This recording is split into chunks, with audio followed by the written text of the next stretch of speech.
Məsələn, düyünlərə üfürən qadınların şərrindən. Məsələn, mən bir dinşünas olaraq buna həmişə etiraz eləmişəm. İlk soruşduğum məsələdə bu olub ki, düyünlərə o zaman kişilər üfürsə olarmı?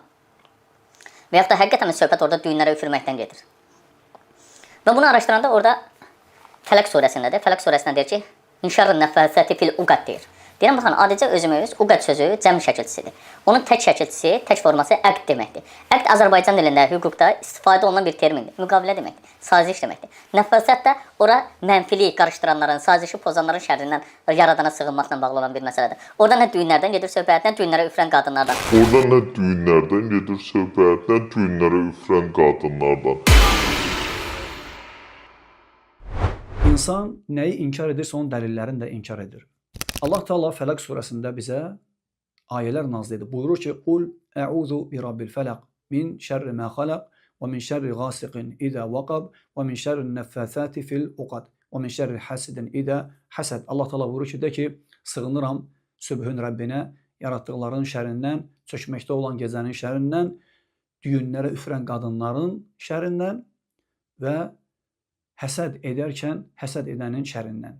Deməli, dəyərli müsəlman bacı və qardaşlarım, bu surədə Allah Teala sehirbaz qadınların əməlindən danışır və Elşad Miri də sehri inkar etdiyi üçün məcburdur ki, bu ayəni də inkar etsin, mənasını öz ağlına uyğun yozsun. Deməli, Allah Teala buyurur ki, "Və min şerrin nəffəsati fil uqad." Düyünlərə üfürən qadınların şərrindən Allaha sığınıram. Elşad Miri ilk olaraq deyir ki, mən bu ayələri eşidəndə belə yanaşıram ki, məgər qadınlar üfürməli deyil, kişilər üfürə bilərmi? Birinci, bu yanaşma özü, yəni düzgün deyil, xətadır. Burada nə üçün Allah Teala düyünləri üfürən qadınlar deyib? Çünki əksər hallarda bu işi edən qadınlar idi deyə Allah Subhanahu və Teala qadınları burada qeyd eləyib. Bunun Quran-ı Kərimdə misalı çoxdur, lakin uzatmaq istəmirəm.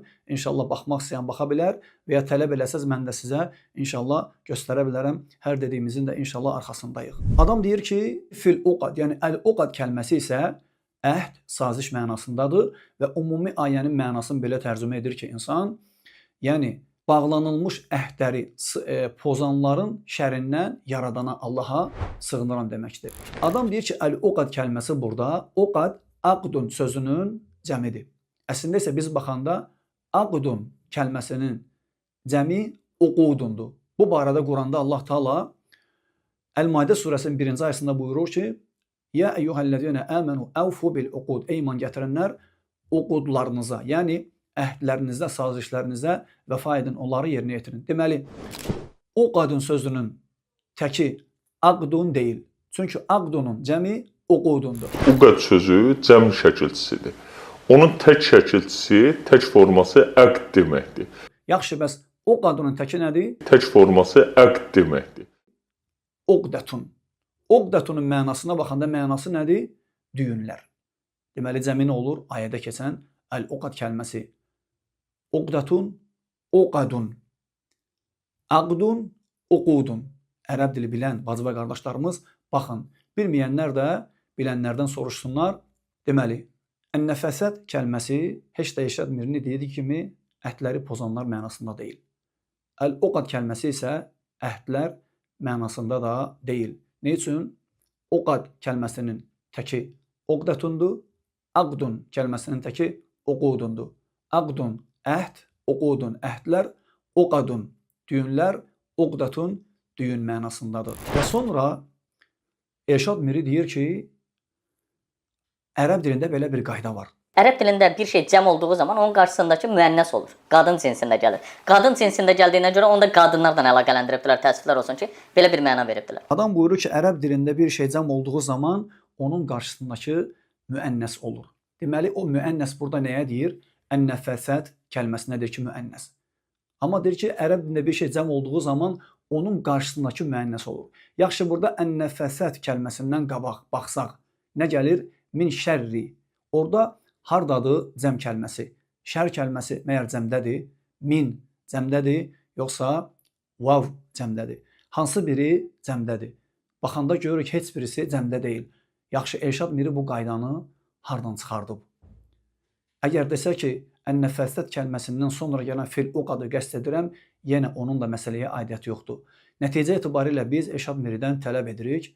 necə Rəbbimiz bizə öyrədib Qurani Kərimdə "Qul hatu burhanakum in kuntum sadiqin." Allah Taala buyurur ki, de ki, əgər doğru danışırsınızsa onda dəlillərinizi gətirin. Eşad Miri, mən sənə meydan oxuyuram ki, ərəb dilində belə bir qayda yoxdur.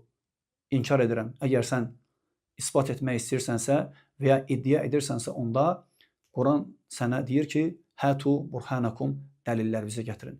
Onda dəlil olaraq gətir, mənə göstər ki, hansı qrammatika kitabında sənin dediyin qayda yazılıb. Dəyərli müsəlman bacı və qardaşlarım, bu ayədə olan məna 1400 ildir necə verilibsə elədir. Düyünləri üfürən qadınların şərindən Allaha sığınıram mənasındadır. Sazişləri pozanların şərindən Allaha sığınıram mənasında deyil. Bu Eşad Mirinin öz ağlının bəhrəsidir. Quranla gedənlər Allahın ayələrini götürür, Eşad Mirinin fikirlə gedənlər isə Eşad Mirinin fikirlərini götürür. Biz hər birimizi, hər bir müsəlman bacı və qardaşımızı Allahın kitabından götürməyə və Muhammed sallallahu aleyhi və səlləmin səhih sünnəsindən götürməyə dəvət edirik. Və son olaraq deyirəm ki, bu mənim Allahın izni ilə qrammatik cəhətdən, həmçinin məna cəhətdən sizə verdiyim izahdır, bacardığım qədər. Əgər dediklərimdə bir şübhə edirsinizsə, onda siz də baxın ən-nəfəsət kəlməsinə, ondan əvvəl gələnə, ondan sonra gələnə ən-nəfəsət nə üçün cəmdədir? Həmçinin əl-uqad kəlməsi, baxın, araşdırın. İnşallah kommentarlar bölməsində yazarsınız. Hər birimizə öncədən xatırladıram ki, əxlaq, ədəb ən birinci vəsfimizdir. Allah Taala Qurani Kərimdə Muhammed sallallahu aleyhi və səlləmə buyurur ki, "İnnəkə lə'alə xuluqin azim." Həqiqətən də sən əzəmətli əxlaq üzərindəsən. Allah Taala hər birimizin əxlaqını qorusun. Velhamdülillahi Rabbil ələmin. Bismillahirrahmanirrahim.